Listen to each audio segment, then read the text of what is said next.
धन्यवाद धन्यवाद। ला एक आसन बिछाओ, बैठा दो, आओ बच्चा बैठो। आओ कैसे हो आप? बैठ जाओ, आसन में बैठ जाओ। इनको चुनरी पहनाओ, इनको दुपट्टा लाओ, इनको भी दुपट्टा लाओ। पूज्य गुरुदेव भगवान, अभी भगवान श्रीमन नारायण की प्राण प्रतिष्ठा हो रही है 7 से 10 फरवरी। अच्छा, गौरी गोपाल में। श्री चरणों में। कौन से ठाकुर विराजमान? भगवान श्रीमन नारायण, भगवान श्री सीताराम चंद्र। अच्छा, कोई ठाकुर जी विराजेंगे।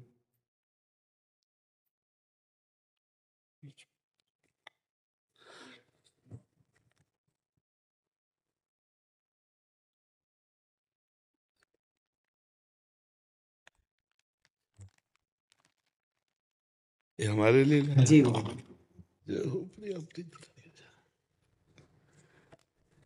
श्री जी को पहले अर्पित कर देना, जा करके तो बस इतना अपने जीवन में ध्यान रखना कि कभी अर्थ की लोलुपता ना आने पाए, धर्म की प्रधानता रहे और वाणी शास्त्र संयम से रहे और अर्थ चरणों में रहे। मस्तक पर कभी अर्थ न चढ़ने पावे।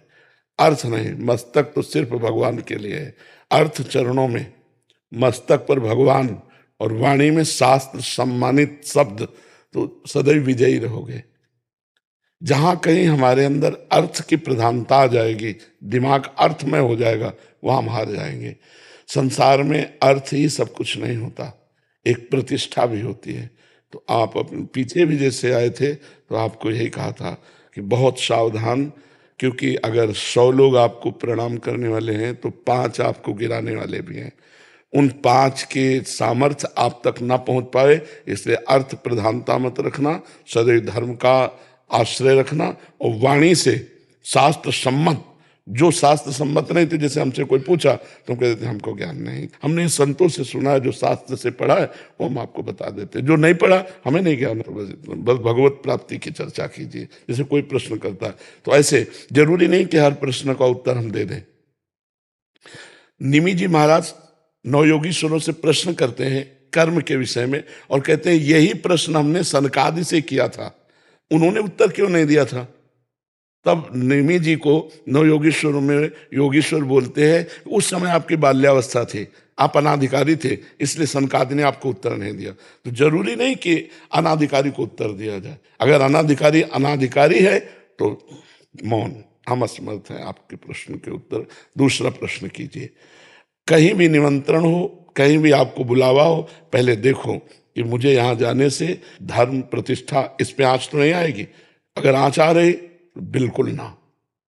अगर हमारे धर्म की प्रतिष्ठा हो रही है और हमारे समाज इस बात को प्रशंसा करेगी तो हम जाएंगे, अन्यथा नहीं जाएंगे। ये जीवन में आप कोई सहयोगी नहीं है आपका, भगवान के सिवा कोई सहयोगी नहीं है। जिसको तुम सहयोगी मानोगे वही तुम्हारी जड़ काटने की चेष्टा करेगा। तुमको अपने पैरों के बल खड़ा होना है, भगवान के बल से। हमारी बात एक एक सूत्र समझ लो। प्रश्न का उत्तर वही दो अधिकार के अनुसार, जानकारी के अनुसार। वो अधिकारी होना चाहिए, आपको जानकारी होनी चाहिए। आप वहीं जाइए जहां आपकी प्रतिष्ठा, आपके धर्म की प्रतिष्ठा में आँच ना आवे। अर्थ उतना भावना कीजिए जितने से सेवा सामग्री सब सुरक्षित चलती रहे, वो भगवान देते रहते हैं। उसके लिए ऐसे करने की जरूरत नहीं।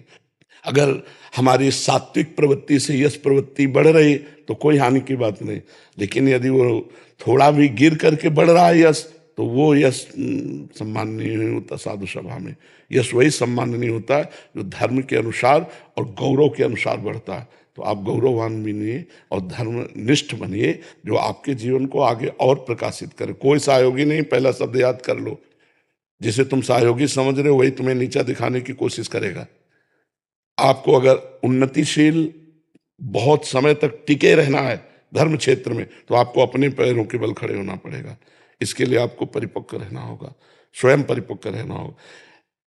यश बढ़ने में वर्षों लगते हैं, धूमिल होने में 2 मिनट लगते हैं। 2 मिनट में सब चौपट हो जाता है। इसलिए जो भगवान ने आपको दिया है यश जो भगवान ने आपको पवित्रता दी उसका निर्वाह आप कीजिए, संयम से स्वयं रहिए। कहीं भी कभी भी जो भगवान ने अर्धांग में विराजमान कर दिया इसके सिवा कभी दृष्टि नहीं डालनी, नजर नीची करके बात करो, उत्तर दिया, खत्म खेल। कभी किसी से किसी तरह का लगाव ना होने पावे तो कभी जीवन में तुम्हें कोई गिरा नहीं सकता। यही होते हैं कंचन कामिनी, गिराने वाले। कीर्ति तो हरि के द्वारा दी हुई होती है, वो अपने प्रयास से नहीं आती, हरि के प्रयास से आती है। न कामिनी में कभी आकर्षण हो, न कंचन में कभी आकर्षण हो। कंचन तो अपने आप बरसेगा जब हम धर्म में चल रहे हैं। जैसे समुद्र में बिना बुलाए नदियां अपने आप जा रही, ऐसे धर्मात्मा पुरुष के पास समस्त वैभव अपने आप आ जाता है। खूब आनंदित रहो, प्रसन्न रहो और हमारे सनातन धर्म को आगे बढ़ाओ। जब कभी कोई सत्संग करो उसमें नाम की प्रधानता जरूर करो, क्योंकि कलयुग में केवल नाम के द्वारा कल्याण हो सकता है।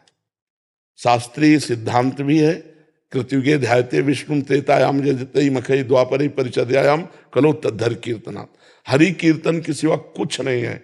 ना कोई यज्ञ हो सकती है इस समय, अपवित्र घी आ रहा है, अपवित्र धान्य और जौ आदि हो गए, कहाँ से यज्ञ होगा?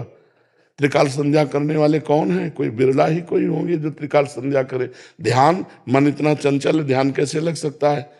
पूजा, इतनी वासनाएं बढ़ी हुई हैं कि उपासना कैसे बन रही? तो एक ही रह गया है, नाम जप, नाम कीर्तन, गुण कीर्तन, श्रवण, बस इसी के द्वारा भगवत प्राप्ति हो जाएगी। खूब भागवत कथा सुनाओ, खूब भगवान नाम का प्रचार करो, स्वयं नाम जप करो, धर्म से रहो, यही हमारी प्रार्थना। पर जी ऐसे स्थानों में भी जाना पड़ता है जहाँ एकदम विमुख हैं, जो जैसे हाँ, कोई गाँव जब हम कथा के लिए जा रहे हैं तो हम भगवान को श्रोता बना करके बोल रहे हैं, लेकिन हम अर्थ की किसी प्रधान स्थिति पे ऐसे लोगों के पास नहीं जाते जहां से उपहास हो, बिल्कुल नहीं। बहुत अपने को संभालिए, इससे जो है ना तुम्हारी मर्यादा बढ़ती चली जाएगी और तुम आगे उठते चले जाओ। तुमसे कोई बात पूछे आके उत्तर दे दो, तुमको कहीं जाने की जरूरत नहीं है। उसे अर्थ की व्यवस्था की मत सोचो कि इतनी माताएं, इनकी व्यवस्था भगवान देने वाला है, वो घर बैठे सबका पोषण करता है, सबका पोषण हो रहा है। कभी किसी से ऐसे नहीं, देनहार कोई और है, देत रहे दिन रात। बिल्कुल, ये थोड़ा सा सुधारो। हम अपने घर की बात कर रहे हैं, ये लोग पवित्र यश कीर्ति में धूल फेंकने वाले लोग हैं, अर्थ को ठोकर मारो। तभी का अर्थ को रखो चरणों में और भगवान को रखो दिमाग में। निर्वैर हमारा जीवन होना चाहिए। तो ये बहुत बड़ी क्षमता है और बहुत बड़ा यश है, दोनों को संभाल लो।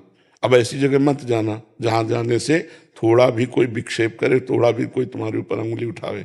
घर बैठे सब होगा, हमारी बात मान ले, घर बैठे सब होगा, अपने आप सब आएगा, तू चिंता मत कर, तू आगे बढ़ और भगवान सहयोगी है।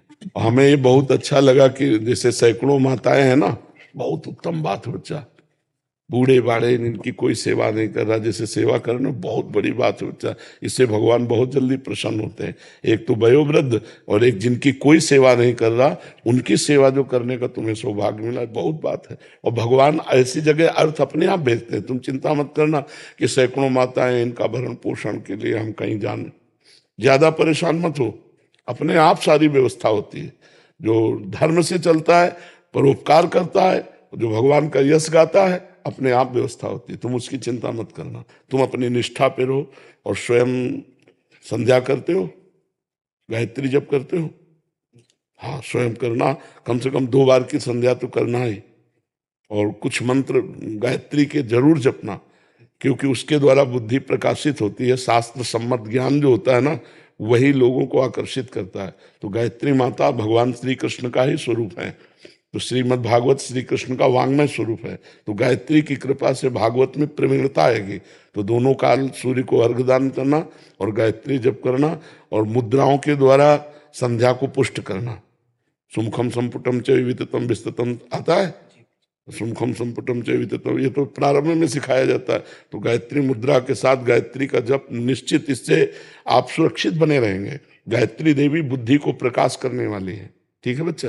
कल रात्रि को गुरु जी सुबह स्वप्न में भगवान श्रीमन नारायण का, ठाकुर जी विराजे थे मंदिर में, और स्वप्न में भगवान जी के पास जाना हुआ। भगवान जी मंदिर से बाहर आए और गोद में आकर के बैठ गए। ये स्वप्न जब से मैंने देखा तो बस दिन रात वही चलता। हाँ, बहुत कृपा है।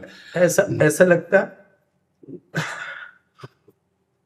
भगवान जी ने कहा कि हमें खीर और कढ़ी खिलाओ। जी।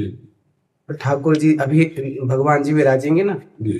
तो मैंने बोला कि सबसे पहले ठाकुर जी को वही भोग लगाएंगे।